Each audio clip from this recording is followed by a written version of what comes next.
E direttamente dal Messico al Vespa Village, al raduno European Vespisti Week, che abbiamo Karen del Messico, ciao a tutti. È il sindaco di Montegrotto Terme, Riccardo Mortandello, a dare il benvenuto a Karen, arrivata dal Messico.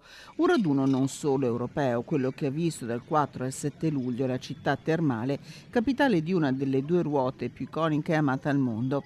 7.000 le vespe, rigorosamente tutte senza pungiglione, che per 4 giorni hanno invaso non solo Montegrotto, ma tutti i Colli Euganei, con tour organizzati in varie aree del Veneto.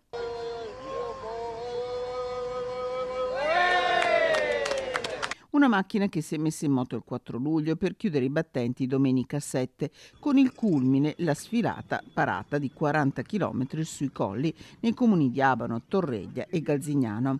A lavoro per 4 giorni e già in fase di preparazione 200 volontari e 17 Vespa Club veneti impegnati a seguire il motto del raduno.